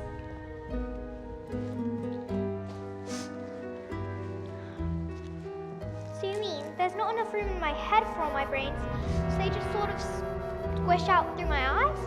Well, not exactly, but I mean something like that. You really are a special girl, Matilda. I met your mother. She's unusual. What about your father? Is he proud to have a daughter as clever as you? Yes, he's very, very proud. He's always saying, Matilda, I'm so proud to have a daughter as... That's not what he says, Miss Honey. He called me a liar and a cheat and a nasty little creep. I see. Well, here we are. Home sweet home. Are you poor? Yes, I am. Very. Don't they pay teachers very well? No, they don't actually, but I'm poorer than most because of other reasons. You see, I used to live with my aunt, but one day I was out walking and came across this old shed, and I fell completely in love with it. I ran to the farmer and begged him to let me move in. He thought I was mad, but eventually he agreed, and I've lived here ever since. But Miss Honey, you can't live in a shed. I'm not strong like you, Matilda. You see, my father died when I was young. Magnus was his name. He was a very kind man, but once he was gone, my aunt became my legal guardian. And she was mean and cruel and horrible like you can hardly imagine. Once I got my job as a teacher, she suddenly presented me with a bill for looking after me all those years. She'd written everything down, every tea bag, every electricity bill, every tin of beans. She made me sign a contract to pay back every penny. She even produced a document that said my father had given her his entire house. Did he really do that, Magnus? Did he just give her the house? It's hard to believe. Just like I find it hard to believe that he would have killed himself. Which is what she said had happened. You think she did him in, don't you, Miss Honey? I cannot say, Matilda, but after years of being bullied by that woman, it made me pathetic.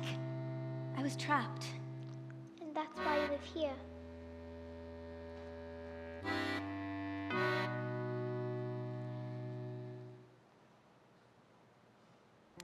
This roof keeps me dry when the rain falls. This door helps to keep the cold at bay. On this floor I can stand on my own 2 feet.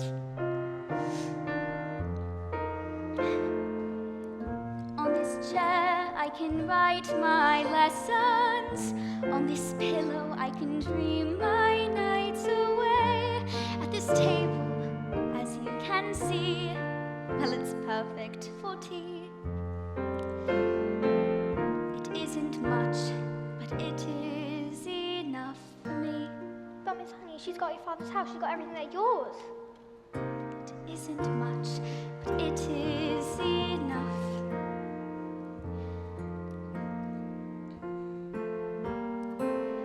On these walls I hang wonderful pictures. Through this window I can watch the seasons change. By this lamp I can read. And I am set free. And when it's cold outside, I feel no fear. Even in the winter storms, I am warmed by a small but stubborn fire. And there is nowhere I would rather be. It isn't much, but it is enough for me. For this is my house. This is my house. It isn't much, but it is enough for me. This is my house. This is my house. It isn't much, but it is enough. And when it's cold and bleak, Don't I cry, I feel no can fear. Even in the fiercest Don't storms, cry. I Let am me wipe warmed away by a your small stubborn fire. Forgive Even me. when outside I didn't it's mean to freezing, desert I you. don't pay much heed. I know that I hurt you. everything I need is in here. It isn't much, but it is enough for me. It isn't much, but it is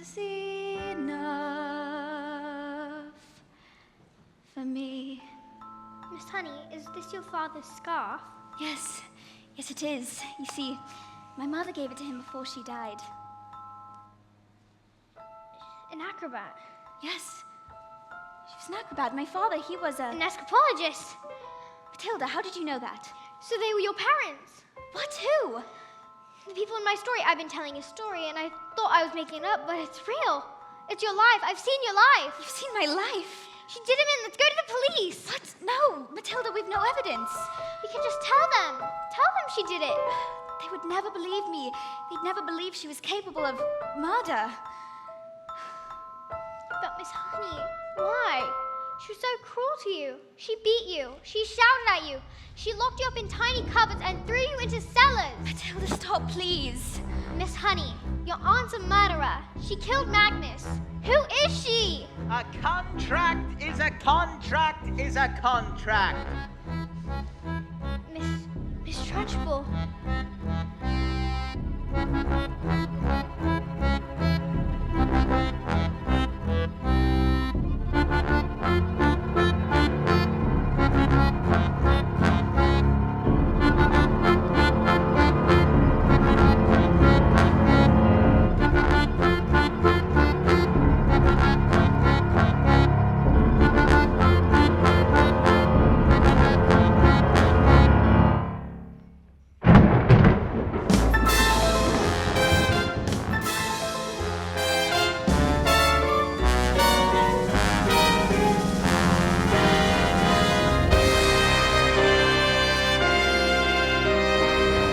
In this world, children, there are winners and there are losers.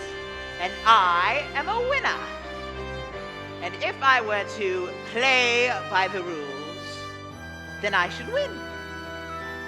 However, if I play by the rules and I don't win, then there is something wrong. And if there is something wrong, you must put it right. Even if it screams. What are you looking at? You. Today, children, we are going to have a very special spelling test, where if any child gets a single letter wrong, you shall be thrown immediately into choking. You. Spell, let me see, what shall I have you spell? Spell revolting. Oh, Newt. Revolting. Revolting. What? Miss Honey taught us. She's very good at teaching. No, she's not. She's too soft and peachy to be any good at teaching. Any fool can see that. You, stand up, turn around, and spell maggot. Maggot. Maggot. She's cheating! Of course she's not teaching. She's simply spelling the word. But these maggots can't be that clever. I taught them, that's all, with kindness and patience and respect. How dare you bring those words into my classroom? You, snot-nosed, pill-brained, stand up and spell Archaeotomosis Thymosis. That's not a word, you just made it up. Spell it or go to chokey. And I must warn you, there are silent letters.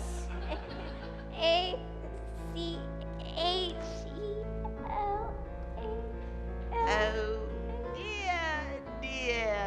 dear. Hey? It was a silent Z. Off to chokey with you. No. Yeah. Cat! C-A-S! Cat! Dog! DYP! You have to put me in chokey too. What are you doing? Table. X-A-B-F-Y. Table. And me. Stop this right now. You can't put us all in the chokey. Banana. G-T-A-A-B-L. Stop this. T-Y-S-P-D-A-F. Stop this. Stop it. I said stop this right now. Big Can you fat hear me? bully. Stop this. P-X-Y 1, 2, 3, 4, 5. Stop this now. Do you hear me? Revolting!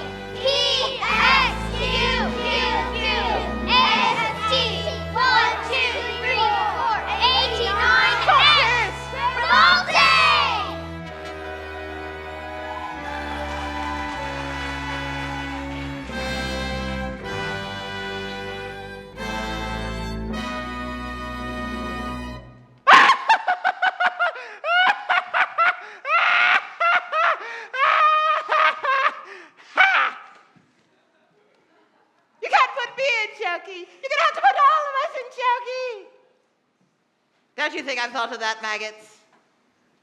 I have been busy. A whole array of chokies for each and every one of you. And I can tell you, now that our little spelling test is over, that you have all failed. And I say, in this world, children, there are the winners. The chalk! It's moving! It's writing something. What? Who is this? Who? No one. No one's doing anything. What? Agatha. This is Magnos. What's going on?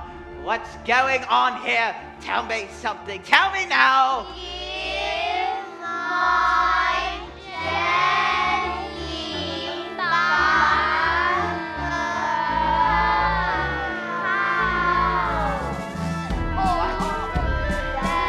What? Leave. It can't be. It can't be.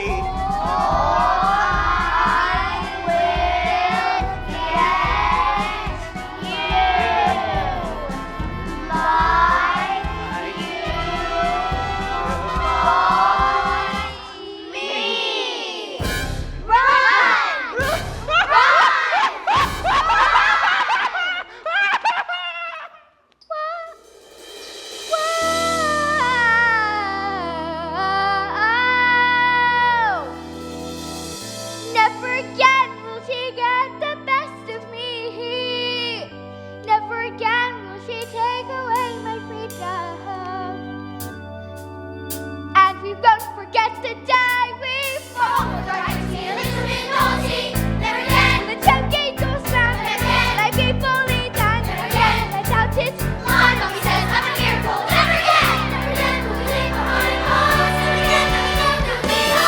Revolting children living in revolting times. We sing revolting songs, using revolting rhymes. We'll be revolting children till our revolting's done, and we'll have the church revolting. We're revolting. We are revolting children living in revolting times. We sing revolting songs, using revolting rhymes. We'll be revolting children till our revolting's done, and we'll have the church revolting. We're revolting. Will because I'm screaming hard. Take out your hockey stick and use it as a sword. Never again will we be ignored. We'll find out where the chalk is stored. Rory Pix is on the board. If you don't do something, We're revolting. We can SPL how we like. But no, what's wrong, wrong is right. Everyone at ORTY. We've been naughty, so we gotta stay inside the line. If you disobey at the same time, there's nothing that the church will can do. Take our hammer and I'll take you. If you push us too far, there's no going back. Now we REVOLTIN. Revolting done. USING. USING. We'll be REVOLTING. It is too late for you. We are revolting. We are revolting children living in revolting times. We sing revolting songs, using revolting rhymes. We'll be revolting children till our revolting's done. It is too late for you. We are revolting children living in revolting times. We sing revolting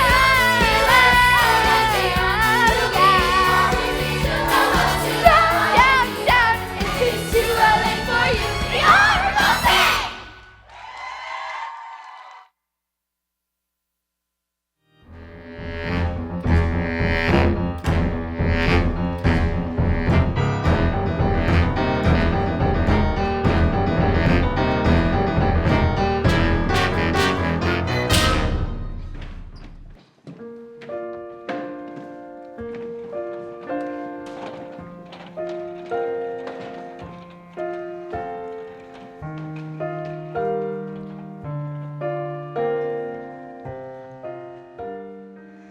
A few days later, the acrobat and the escapologist's daughter had received a letter from a solicitor. It had said that her parents' will had mysteriously turned up, and she was now the owner of a beautiful old house, which up until that moment had been owned by one evil aunt, one Miss Agatha Trunchbull. She was so happy and she moved right in. She was the happiest she'd ever been in her entire life. And as for Miss Trunchbull, she was never to be seen again. The Chokies were immediately destroyed, and a new headmistress took over. And her name was Mrs. Honey. And it's said that she had the best school in all the land. And do you know something else? Matilda was never again able to move things with her eyes. I thought it was because her mind was being challenged, but she said it was because she no longer had a need for superpowers. But sometimes I would find myself looking at Matilda, this little girl who had done so much to help others, but was stuck with parents who were mean and cruel and called her names. My blood would boil, and I would wish I could just do something. So this is the end. And I so wish I could tell you that everything worked out. I so wish I could tell you that Matilda got all the love she deserved. But perhaps not all stories have a happy ending.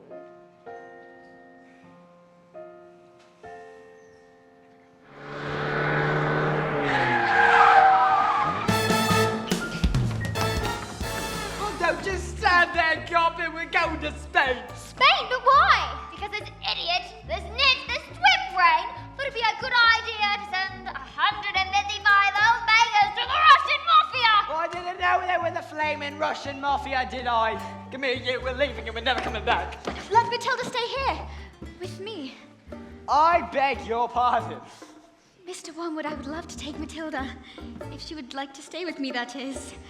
I would look after her with care and respect and love, and I'd pay for everything. Would you like that, Matilda? You mean leave our daughter here with you? Wait, what did you just call me? They'll be here any minute. Quick, hide in the books! What about my legs, my beautiful legs?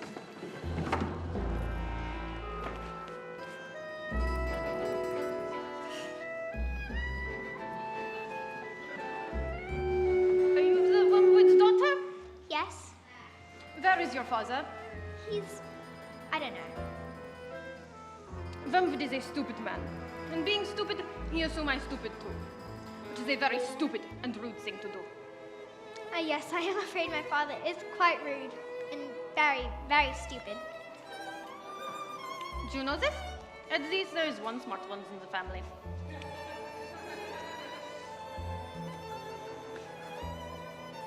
What is your name, little girl?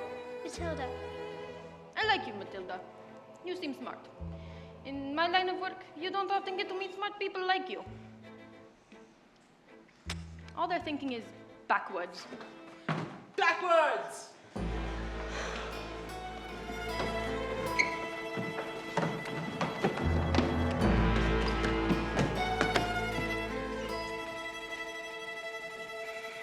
Your father has been rude to the both of us, yes? I think I can have one of my friends teach him some lessons. I'm Sergey, by the way. Once he gets out of hospital after my friend teaches him a lesson, he will still be stupid, but not so rude. I think I give this as a gift to you. What do you think? Mr. Sergey, this is a very tempting offer, but he's my father and I'm his daughter, and I think I've had enough of revenge.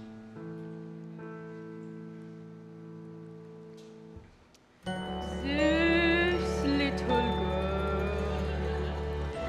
this miracle, Matilda.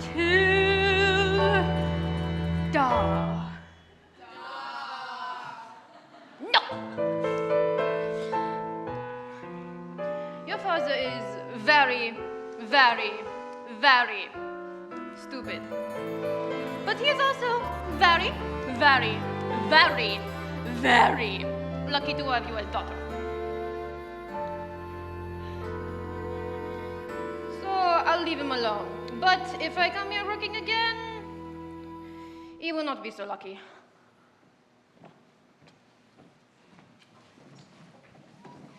Let's get out of here before they change their Wait. minds. What about the girl? Do you want to stay here with Miss Honey? I do. And do you want to look after her? I do. Well, there's no more room in our car, so yes. Thank you.